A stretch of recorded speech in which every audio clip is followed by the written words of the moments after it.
सुनो सुनो सुनो सुनो सुनो सुनो सब गांव वालों सुनो सुनो। शाक्य मुनि बुद्ध अपने गांव में पधार रहे हैं।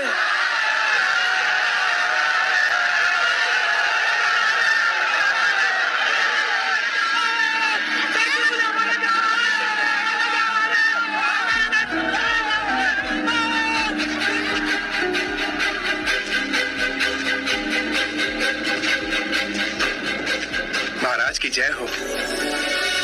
महाराज, युवराज सिद्धार्थ के चरण कपिल वस्तु में पड़ चुके हैं और उनके साथ उनके भिक्षु भी हैं। शाक्य मुनि बुद्ध की, शाक्य मुनि बुद्ध की, शाक्य मुनि बुद्ध की, शाक्य मुनि बुद्ध की, शाक्य मुनि बुद्ध की, शाक्य मुनि बुद्ध की, शाक्य मुनि बुद्ध की। शीघ्र चलो चन्ना, चलो। शाक्य मुनि बुद्ध की, शाक्य मुनि बुद्ध की, शाक्य मुनि बुद्ध की, शाक्य मुनि बुद्ध की, शाक्य मुनि बुद्ध की, शाक्य मुनि बुद्ध की, शाक्य मुनि बुद्ध की, शाक्य मुनि बुद्ध की।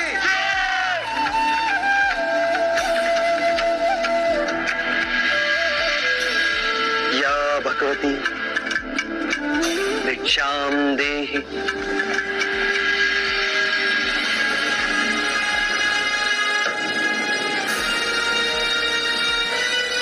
चन्ना, सिद्धार्थ कहाँ है? वो कहीं दिखाई नहीं दे रहा। वो रहे गेरू वस्त्र में भी जो सबसे भिन्न दिखाई दे रहे।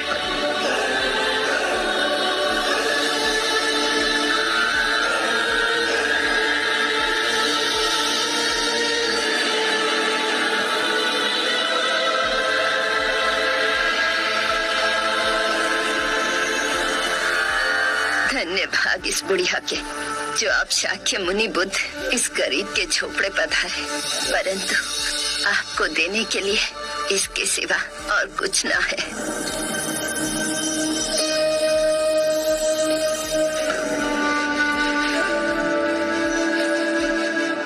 मेरे भोजन के लिए इतना पर्याप्त है माँ।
मेरे पुत्र,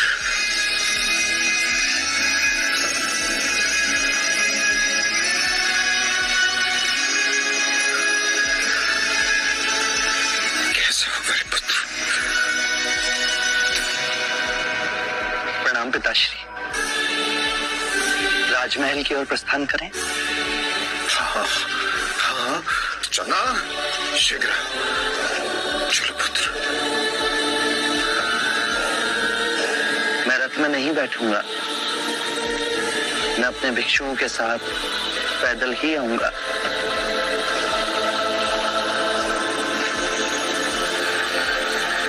आओ पुत्र।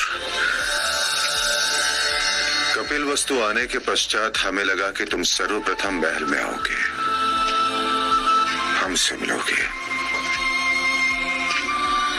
तुम्हारी माँ ने उत्साह में न जाने कितने व्यंजन बनाए तुम्हारे लिए।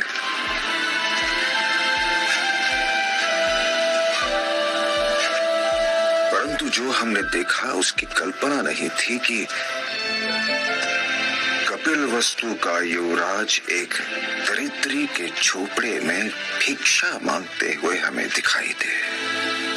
पिताजी, अब मैं युवराज नहीं, भिक्षु, और अब मैं अकेला भी नहीं। मेरे साथ मेरे भिक्षुओं का समुदाय भी आया है और मुझे भी हर भिक्षु की तरह अपने लिए भिक्षा मांगनी पड़ती है। परंतु शाक्य कुल की ये रीत नहीं। शाक्य कुल की रीत ना हो, पर ये भिक्षुओं की रीत सदैव ही रही है। भिक्षा मांगना एक आध्यात्मिक अभ्यास है जो हमारे समुदाय को नम्रता और संभाव देता है। भिक्षु धनी और निर्धन के पक्षपात से ऊपर है। मेरे मार्ग में सभी समान है, चाहे वो दीन हो या धनी, क्योंकि उन सभी में परम सत्य का द्वार खोलने का सामर्थ्य है, जिससे उनका ज्ञानोदय हो, उन्हें मुक्ति मिले। भिक्षा मांगने से हमारी गरिमा नहीं घटती, अपितु जो भिक्षा देता है उसका सामर्थ्य और मनोबल बढ़ता है। ये उसके लिए एक स्मरण साधन मात्र है कि केवल मुझ में नहीं, अपितु हर मनुष्य में वो गरिमा विद्यमान है। परंतु लोग तो उसे भिक्षा ही मानते हैं पुत्र। दोनों में बड़ा अंतर है। जो भीख मांगते हैं वो कार्य से जी चुराते हैं। अर्थात तुम भिक्षु लोग समग्र शक्ति इकट्ठा कर जन जन के लिए मोक्ष का मार्ग खोल रहे हो। जी पिताजी, भिक्षा मांगने से अहंकार का जो भाव हमारे अंतर में गांठ बांधे बैठा है वो टूट जाता है। भिक्षा देना भी उनके लिए उनके बुरे कृत्यों को समाप्त करने का एक मार्ग है। भले इसने तेरे क्षत्रिय कुल में जन्म लिया हो, पर रूप सन्यासी। असित मुनि के भविष्यवाणी का स्मरण हो गया। काल चक्र को भेद असित मुनि ने जो भविष्यवाणी देखी वो देखने में मैं असमर्थ था। क्या मैं जानबूझ के देखना नहीं चाहता था? परंतु यह अद्भुत घटना होकर ही रही। तुम सिद्धार्थ से पुत्र बनकर